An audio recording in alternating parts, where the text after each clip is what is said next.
At this time, I'd like to introduce Aaron Atac, who co-leads the Hackathon committee with Chris Woodfield. The hackathon this session was a capture the flag. I'd love for Aaron to tell us more about it. Thanks, Adair. Alrighty, thanks everybody for coming. So as Adair said, I'm co-chair of the Hackathon committee, and we put this on every conference. We've been doing the Sunday before lately, and we'd always appreciate more people to attend next time around. But for this presentation, we're just going to go over what we did this time. So first and foremost, I want to thank our Hackathon in-kind sponsors, AWS and Container Lab. Without their support, this hackathon would not go the way that it did. And as well as some honorable mentions.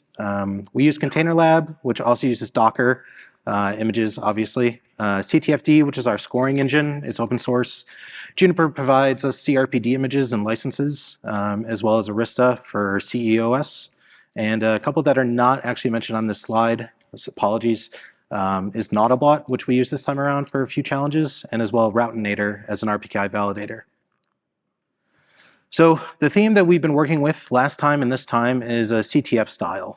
Capture the flag is what that stands for. The idea is every player is responsible for resolving a variety of network problems, and they're presented with these challenges in the form of, if you solve it, then you receive this flag.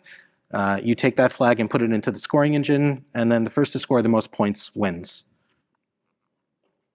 So I wanted to go over a few scenarios that we did this time around, or challenges for the players. The first was focused on GraphQL. A network topology was modeled in Nautilbot with hardware roles, addressing and interface connections, and this is an example topology. Participants were challenged to craft GraphQL queries to retrieve specific information about the network, and then if they were to retrieve that information in the appropriate format, that would generate a hash. They would use that hash to enter into the scoring engine and achieve points. Effectively what I just said presented on the slides, going a little bit fast, sorry. The network modeling scenario, participants were given a pre-seeded Nautilbot instance. The first set of challenges led them through finding and entering network information in the Nautilbot web interface.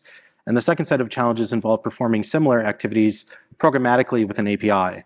And of course, the goal of this is to learn and demonstrate the basics of modeling, interacting with an API, and then of course, a common networking tool like Nautilbot. That's a very popular source of truth and open source.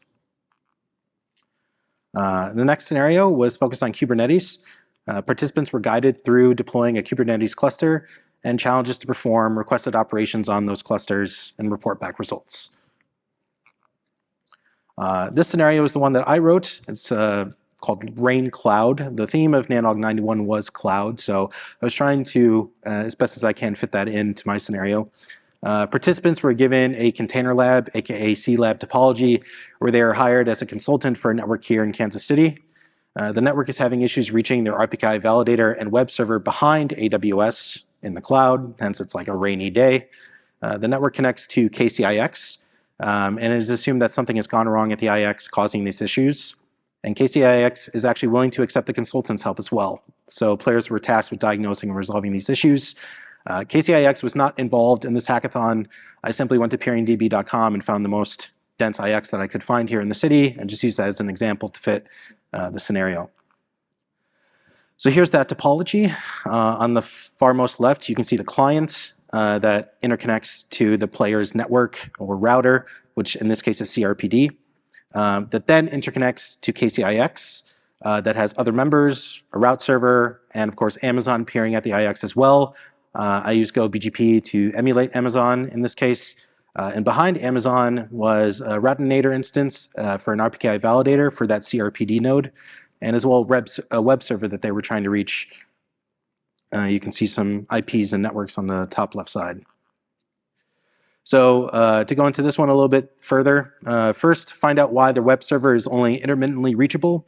When you were actually going into the scoring engine, you would be presented this whole like story behind this, and saying that the first task is resolve the intermittent reachability issues. It seems this may be contributed to a flapping IX route server BGP session that you can see on this screenshot.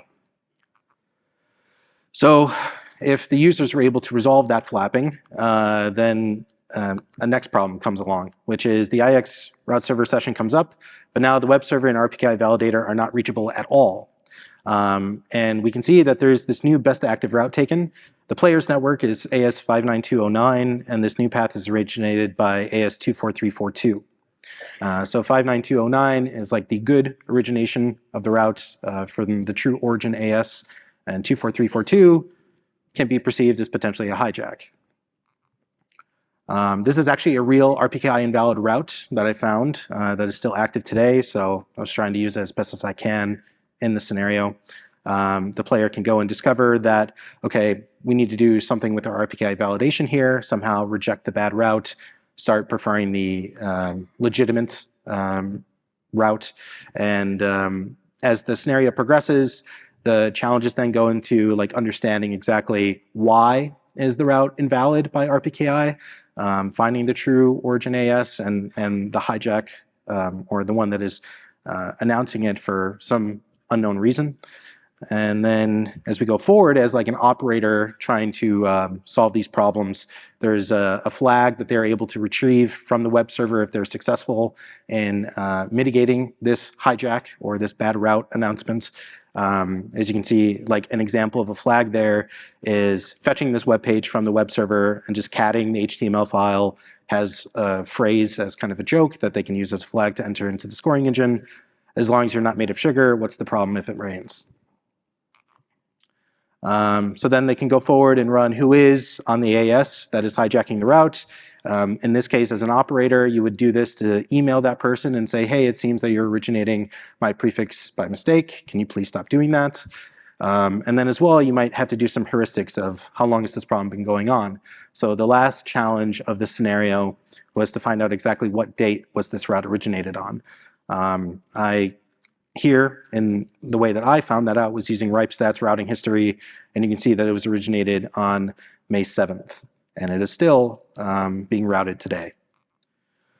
So what have we learned from this exercise for the Nanog 91 Hackathon? We had high engagement in the room, that's for sure, and it was so exciting to see that, people learning, making new friends from all around the world, part of the community, and growing along with them. We had a wider range of smaller challenges this time around. Last time we only had 3. This time I think we had 4, but within each we had like sub challenges within that would accumulate to a total amount of points for the entire challenge. We learned more about CTFD and how we can better interact with it. Last time around, some of the flag submissions that we had were having issues with CTFD with new lines and spaces. So to avoid glitches as much as possible, we stuck to simple strings or MD5 sums generated by whatever validation we wanted these people to do. And of course, we're looking forward to building this continuously onward in Toronto and on to the next. Here you can see the results of the teams that participated. You can also see some downticks in the graph. Those are due to hints. So CTFD allows us to provide hints, but you can say that if you need a hint, we're going to subtract a total sum of points that you can achieve because, you know, basically you asked for some help. So Majestic Falcon was the team who scored the most points at 41, and Team Foco at 23. Both of those teams were able to receive CanaKit, Raspberry Pi CanaKits from us as a show of appreciation. So next up is the Hackathon at Nanog 92 in Toronto. We'll continue with the competition format for now. It seems to be doing well, and the participants are highly engaged and appreciating it. Virtual kickoff in the week of, well, October 14th is when we'll start the hackathon. And then, of course, on October 20th is actually the hybrid competition day. And by hybrid, you are more than welcome to participate in the Nanog hackathon remotely. You do not have to be here in person, as well as the welcome call. Nothing is actually required for you to be on site. And registration is open mid-July. That's all I had. So thank you very much.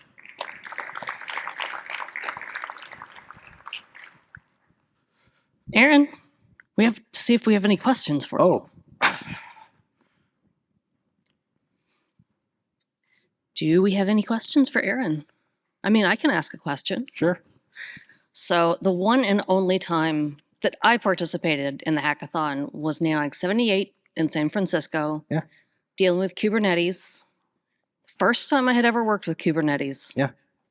They asked us how it went, and I responded by showing a picture of me lighting their sticker on fire. Okay.